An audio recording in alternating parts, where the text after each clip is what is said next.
అల్పపీడనం ప్రభావంతో ఏపీ వ్యాప్తంగా కురుస్తున్న వర్షాలకు వాగులు వంకలు పొంగి పొర్లుతున్నాయి. బంగాళాఖాతంలో గురువారం అల్పపీడనం ఏర్పడింది. ఇది రాత్రికి బలపడి తీవ్ర అల్పపీడనంగా మారింది. ఇది వాయువ్యంగా పయనించి ఇవాల్టికి వాయువ్య పశ్చిమ మధ్య బంగాళాఖాతంలో ప్రవేశించి వాయుగుండంగా బలపడుతుందని వాతావరణ శాఖ తెలిపింది. తర్వాత వాయువ్యంగా పయనించి రేపు ఒడిశాలో తీరం దాడుతుందని పేర్కొంది.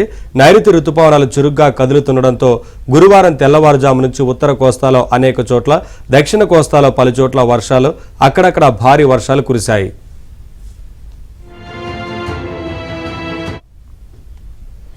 ఇక ఇవాళ అల్లూరి సీతారామరాజు ఏలూరు జిల్లాలో అక్కడక్కడ కుంభవృష్టిగా, శ్రీకాకుళం, పార్వతీపురం, మన్యం, కోనసీమ, ఉభయ గోదావరి, కృష్ణా, ఎన్టీఆర్, గుంటూరు, పల్నాడు జిల్లాలో భారీ నుంచి అతి భారీగా, విజయనగరం, విశాఖపట్నం, అనకాపల్లి, కాకినాడ, బాపట్ల, ప్రకాశం, నంద్యాల, కర్నూలు జిల్లాలో భారీ వర్షాలు కురుస్తాయని వాతావరణ శాఖ తెలియజేసింది. కోస్తా తీరం వెంబడి గాలులు వీస్తున్నాయని మత్స్యకారులు సముద్రంలో చేపల వేటకు వెళ్లరాదు అని హెచ్చరికలు జారీ చేసింది.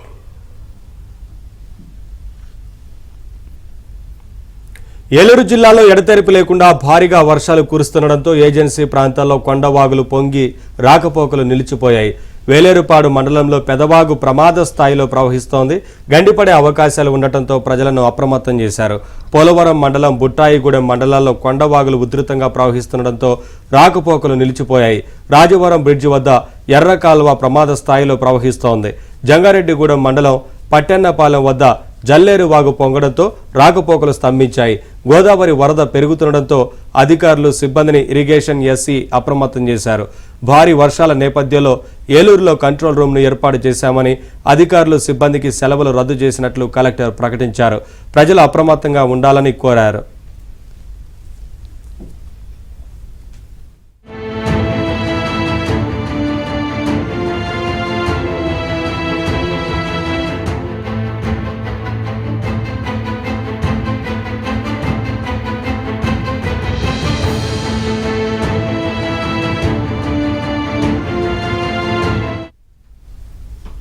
తెలంగాణలో ఇవాళ నుంచి 3 రోజుల పాటు భారీ, అతి భారీ నుంచి అత్యంత భారీ వర్షాలు కురిసే అవకాశం ఉన్నాయని హైదరాబాద్ వాతావరణ కేంద్రం తెలియజేసింది. ఉరుములు, మెరుపులతో పాటు గంటకు 30 నుంచి 40 కిలోమీటర్ల వేగంతో, అప్పుడప్పుడు 50 కిలోమీటర్ల వేగంతో ఈదురుగాలులు వీచే అవకాశం ఉంది అని తెలియజేసింది. ఇక ఈదురుగాలులతో పాటే అక్కడక్కడ తేలికపాటి నుంచి మోస్తరు వర్షాలు కురుస్తాయని పేర్కొంది. ఈ 3 రోజుల పాటు రెడ్ అలర్ట్ జారీ చేశారు.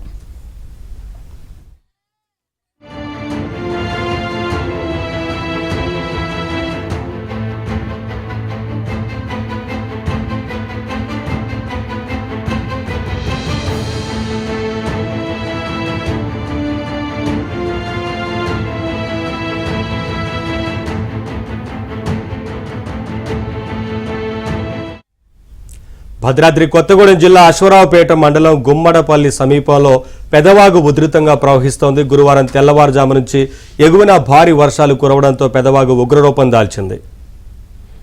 ఇక ఉదయం 11 గంటలకు సాగునీటి అధికారులు 2 గేట్లు ఎత్తి 22,500 క్యూసెక్లను విడుదల చేశారు. అంతలోనే ఎవరు ఊహించని రీతిలో పెదవాగు ఉధృతి పెరిగింది. 3 చోట్ల గండ్లు పడ్డాయి.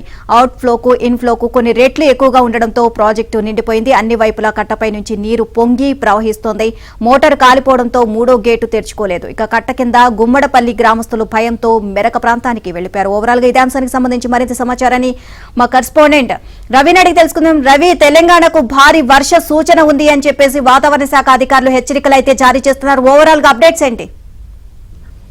భద్రాద్రి కొత్తగూడెం జిల్లా అశ్వరావుపేట మండలం వద్దున్న పెదవాగు ప్రాజెక్టు నిన్న భారీ వరద రావడంతో ఆ వరద నీటిలో చిక్కుకున్న 30 మందిని రక్షించడంలో 2 రాష్ట్ర ప్రభుత్వాలు కూడా కోఆర్డినేట్ చేసుకున్నాయి. నిన్న రైతు రుణమాఫీ సంబరాలు సీఎంతో పాటు మంత్రివర్యులు అక్కడ ఉండగా జిల్లాకు చెందిన తుమ్మల నాగేశ్వరరావు ఇక్కడున్న సమాచారం అందగానే వెంటనే అక్కడ ఏపీసీఎస్ తో, అదేవిధంగా తెలంగాణ అధికారులతో కూడా మాట్లాడి ఎలాంటి ప్రాణ నష్టం లేకుండా 2 తెలుగు రాష్ట్రాల అధికారులు కూడా సమన్వయం చేసుకుని ఏలూరు నుంచి 2 హెలికాప్టర్లు రావడంతో 30 మంది వాగులో చిక్కుకున్న వారు, అశ్వరావుపేట మండలం నారాయణపురం కట్టమైసం ఆలయం వద్ద వాగులో చిక్కుకున్న వారిని ఎలాంటి ప్రాణ నష్టం లేకుండా సేఫ్ గా బయటకు తీసుకురావడం జరిగింది.